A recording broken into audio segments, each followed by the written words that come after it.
We're going to continue this conversation now. Our next guest leads one of the civil rights groups scheduled to meet with Mark Zuckerberg today virtually. Joining us right now is Jonathan Greenblatt. He's the CEO and National Director of the Anti-Defamation League, which helped begin this campaign. You saw Sheryl Sandberg's statement ahead of your call. She says explicitly at the top of it, Facebook stands firmly against hate. And even though they are a platform and they want to give people voice, she says it doesn't mean it's acceptable for people to spread hate. It is not, and we have clear policies against hate. They're also obviously coming out, you just heard from Julia, with this civil rights audit. Is that enough for you? Good morning, Andrew. It is absolutely not enough for me. It is not enough for the NAACP, Color of Change, Free Press, or any of these organizations, and it's not enough for their advertisers. Can you imagine if the CEO of Starbucks said, well, we're making sure that our coffee doesn't poison people because it's the right thing? Or the CEO of, say, Comcast saying we're not showing white supremacist content just because we think it's the right thing? When they say they're not doing it because of advertising pressure, that's exactly why they're doing it. Almost 1,000 companies and growing every day. Years and years have gone by, and Facebook has given apologies, but has failed to give in the kind of action you would expect from any public company on the market today. And let's be clear, hundreds of millions of dollars in lost advertising revenue are why they're doing this. When their stock price plummeted 8.25% last week, and they shaved $56 billion of value off the stock, that's why they're doing this. I mean, really, the time for, well, it's the right thing to do is over. Now it's the thing that they must do. Because why should Fortune 500 companies, why should mom and pop subsidize hate? It just doesn't make sense. Jonathan, though, explain, I mean, there's two pieces of this. One is, and they're saying this civil rights audit was going to come out irrespective of this campaign. Explain what it is that you think they need to do relative to the work they, I imagine, are going to tell you on the phone call today that they have been doing.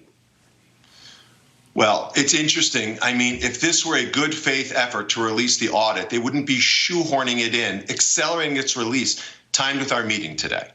If this were a good faith effort, they would have already given us a set of recommendations of how they're responding to our recommendations, Andrew, rather than spinning with a Facebook post hours before the meeting. What do we want them to do? It's pretty simple. Number one, put civil rights leadership at the top in the C-suite that's going to look at this in a strategic and holistic way like they would any other business priority. Regular, independent audits that are published about how they're dealing with hate content. And why should any advertiser have their ads subsidize white supremacy, anti-Semitism, racism? They should be removed immediately. All of them. The advertiser should be refunded for that. And finally, why in the world would any business host groups of hundreds of thousands of people who espouse racism, Holocaust denialism, Islamophobia? I mean, it just doesn't make sense that this issue persists. The only reason they're acting now, Andrew, is because of Stop Hate for Profit. Let me ask you a separate question, which is, clearly they've put, a lot of this requires AI and is almost a there's a philosophical issue, which clearly we can have that debate about, and then there is the technological issue of using artificial intelligence to be able to track and identify this hate speech and be able to either take it down effectively before it goes up. And the question I would ask you is, I think that they're going to tell you today that there's work that they've done on that score. I think we may have just lost Jonathan for a brief moment. We've had a couple of technical issues this morning. We might be getting him back. Jonathan, are you back with us? So, Andrew, can you hear me? Oh, here he is. Yep, I can. We were just talking about the technological and philosophical issues at play here and whether the tech is there and what other steps they need to take to get the tech right to make this work. Facebook has built the most sophisticated advertising platform in the history of capitalism. They can micro-target their users by location, by age, by industry, by gender. Are they really saying that they can't target neo-Nazis? Are they really trying to make us believe that they can't remove white supremacists? There's a reason why they have 8 million customers today, because their tech is so good. What they need to do is realize we're not talking about a technology problem. We're talking about a values problem. Does Mark Zuckerberg believe this is an annoyance or a business imperative? Does Mark Zuckerberg believe that they're a neutral platform and there are good people on both sides? Or will he once and for all take a stand and say, I won't tolerate racism, anti-Semitism, and hate on my platform? I mean, you know what? Look, Andrew, it's hard to build an $80 billion advertising behemoth. It's not hard to remove the KKK from your service. And we just need Mark. We need Facebook's leadership to apply the pressure to get this done. And if they don't see the urgency, maybe now that 1,000 advertisers have stepped up, maybe now they finally will. Jonathan, I'm wondering what you'll tell Mark Zuckerberg and Sheryl Sandberg about the boycott and whether or not you think the boycott will get worse. And I'm wondering, you know, because there have been a flood of corporate donations in the past few weeks or so to organizations like yours, the NAACP, the groups basically who are backing this boycott. Have you gone down that list and cross-checked it to see if those same companies that have donated to your organization are also in the boycott? Because that could put a lot of pressure if you went down that list and called them up and said, hey, you donated a bunch of money, you got a good press release, join this boycott. That's an interesting thought, Melissa. We actually haven't done that yet. I mean, I've got to say, this is certainly not about raising money. I mean, we get donations from Facebook employees. I know at ADL, we're putting ourselves at risk by doing this in some ways. We're just, I mean, look, we've been around a long time, but we're a small nonprofit relative to the titan that is Facebook. We realize that there's risk here for us, but this is just the right thing to do. And I think what you're pointing out is important and worth focusing on.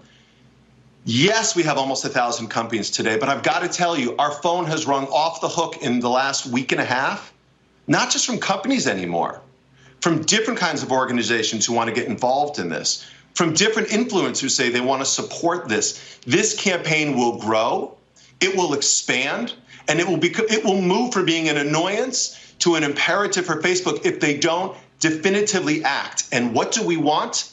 A public commitment and a timeline to implement these very pretty simple and straightforward requests. It's just not that hard. I just thought, Jonathan, that perhaps the temperature may grow hotter if you call these companies up who donated to the ADL recently and you said, you know what, you don't want to look like you're a hypocrite by donating to us and saying you stand with us, but in the same breath, you continue to advertise on Facebook. You know, Melissa, it's a great point. It may be something that we do. We really haven't gotten a lot of donations from any of these companies, but it certainly is something worth exploring. I mean, look, whether you're a corporation or a small business, a nonprofit, an advocacy group, all of us should be asking questions. Do we want to patronize and spend our money on a company that doesn't support our values?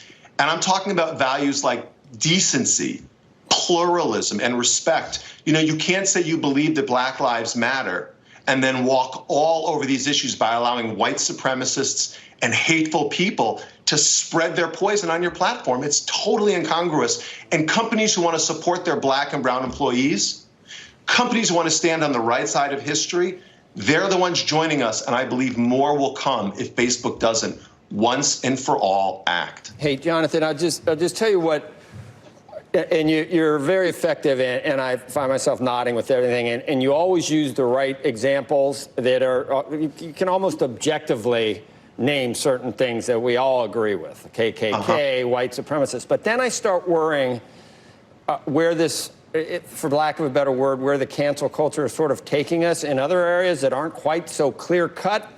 That's when I worry that one person's hate is another person's out of vogue, antiquated notion, where it's not as clear. And you get on this slippery slope where it's something that an entire group feels so fervently about that maybe other people don't. And I feel like we're headed to Fahrenheit 451 and you know, book burning and thought police and everything else. Don't you worry about the slippery slope?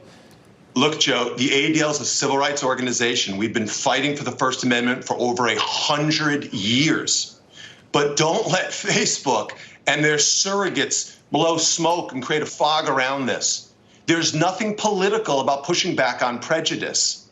There's nothing wrong with hard conversations, but we have problem with hateful actors on the site like the Boogaloo Boys who promote civil war and who advocate violence against minorities, Jews, blacks, and others. And when they can publicly organize using Facebook groups, that's a problem. So I agree with you. We've got to be careful about the slippery slope. But what we're talking about here is the abyss that's on us right now.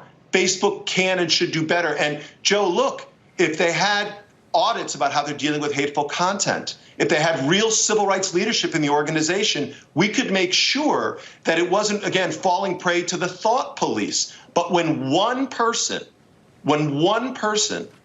is the chairman and the CEO, when one person controls 64% of the ownership, when one person makes decisions for you and me and 2.6 billion other people, I would submit to you that's a much bigger problem. Jonathan, I know we have to go, but the question is, how do you do that? Because ultimately you are asking one person to make that decision for us. Is there a different approach? Well, what we've done here, I think, is different, Andrew. Facebook is 15 years old. They've never had a mass walkout like this before. Facebook has earned the accolades of analysts and investors and shareholders, but suddenly you're seeing the biggest brands in the world saying, you know what, we can use our money to show our values, and we can put it elsewhere. I've talked to many CMOs who've told me they're not holding back the money for Facebook. They're looking at other social media services. And I believe that this campaign will grow. It will expand beyond the U.S. to other countries. It will include other organizations. And once and for all, Mark Zuckerberg is going to have to say, what side am I on? He's going to have to say, whose values do I believe? The white supremacist values, or the values that almost all other Americans who believe in decency and common sense subscribe to? The NAACP or the ADL or the white supremacists? He's got to choose. Jonathan, we want to thank you. We want you to come on back. Maybe you'll give us a readout of that telephone call tomorrow morning. We'd love to hear all about it. So we appreciate you joining us this morning. Now, our next guest was on that call yesterday with Zuckerberg and other top Facebook executives. Joining us is Jonathan Greenblatt. He is the CEO and National Director of the Anti-Defamation League and helped start all of this off from the get-go. Jonathan, it's nice to see you. Take us just take us inside the call, put us in the room, and give us just your as much color and impression as you can about the reaction that you heard from Facebook. Sure. Well, good morning, Andrew. Thank you for having me back this morning. So it was a little bit of what I would call a surreal experience. So it was a Zoom call, the likes of which all of us find ourselves doing sort of nonstop in our COVID environment. But I want you to imagine sort of a Brady Bunch screen. And there were 4 people on our side, myself, Derek Johnson, CEO of NAACP, Rashad Robinson, CEO of Colored Chains, and Jessica Gonzalez, the CEO of Free Press. And there were a number of Facebook leadership. You had Mark, you had Cheryl, you had Chris Cox, you had Nick Clegg, Neil Potts, and a number of other executives. And the meeting started out in a bit of a strange place where we did a quick round of introductions. Mark made some perfunctory remarks, and they said, okay, we want to hear from you. And myself and Rashad and Eric, we looked at each other and we said, I'm sorry, you asked for this meeting. We want to hear from you. You know the demands. You know what we're asking for. And again, it's not just the 4 of us. It's almost 1,000 companies from around the world are asking for this. And the headline is quite simple. It's, will you make a public commitment with real deliverables to fight hate? And in fact, there was this sort of dance, like you go, no, you go. And ultimately, we just said, hey, look, guys, what we want is very clear. What your advertisers want is very clear. There's no confusion about it. Let's walk through the requests. Tell us what you're willing to do and when you're willing to do it. And, I'm a former product manager. I used to manage software development. And when you have a product roadmap, you sit down with your team and you say, okay, what are the milestones and what's the time frame? And we got no milestones. We got no time frame. So the start of the meeting was, we were a little bit confused. By the end of it, we were deeply disappointed.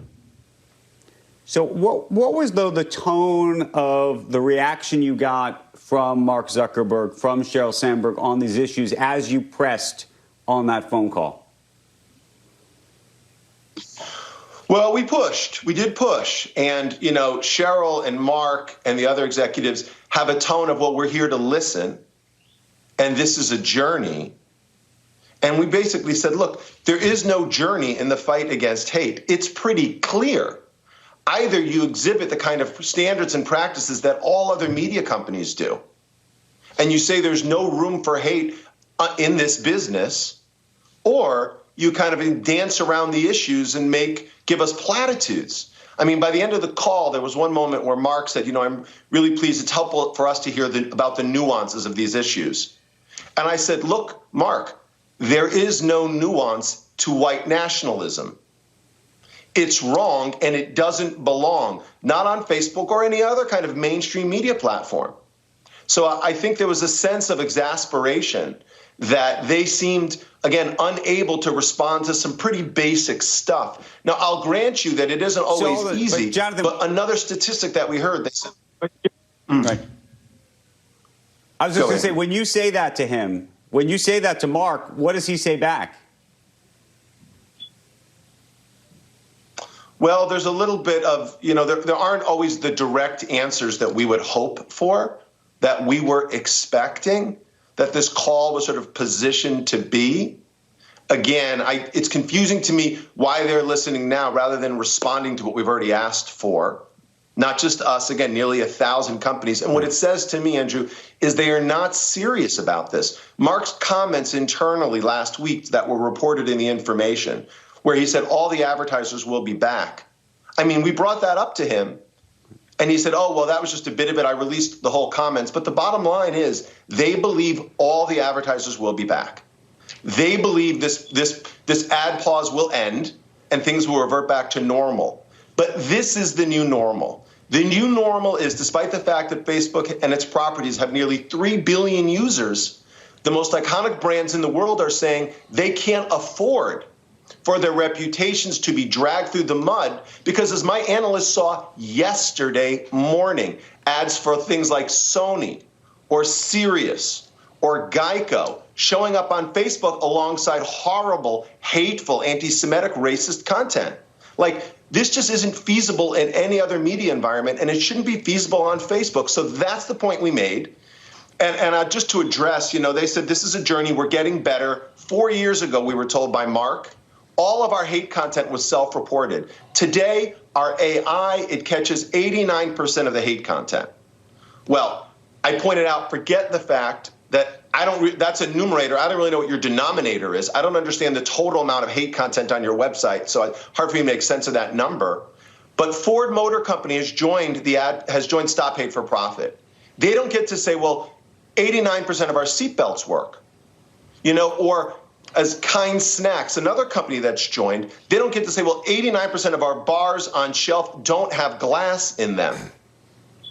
89% isn't good enough for the most sophisticated advertising platform in the world. Hey, Jonathan. Period. Jonathan, we had a long conversation earlier about this, and we went on about it, and it's the same kind of question I had for you yesterday. No one is going to argue with you about white supremacists or white nationalists, but they're over in Europe now, the Council of Europe, 47 member states, you know, it's got all the EU member states. I know you know about this. So they've got 47 unelected people from each country that are experts in combating what they call with intolerance and xenophobia and these nebulous terms that come in as people, as subjective people. And they actually are able to monitor and look around the thought police as to what people don't like, to make it safe for everyone. Now, Jonathan, I know you've seen, like on college campuses, some of the articles about what constitutes a safe space. And I've rolled my eyes on some of it. It's like, you got to be kidding that we're, you know what I'm saying? We're back to the slippery slope. For example, do you think someone could claim that George Washington represents hate speech at this point? I guarantee I can find someone that would say a picture of George Washington on Facebook, to them, represents hate. So who's in charge, and how do we make sure that we're not just coddling people with it, that you get out the really bad actors, KKK, white nationalism, but then what if you've got the most woke group of people in their late 20s deciding, I don't like this hate, this is hate, this is hate, this is hate. Can't you see that that's why Zuckerberg and the others are treading so lightly on this?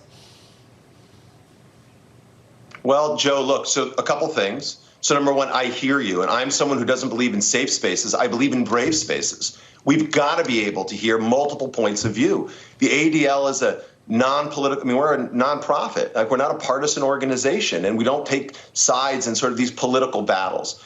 But I will tell you this, when you say the KKK should be easy, when you say that this stuff should be simple for Facebook, it's the other stuff. We're talking right now about the KKK.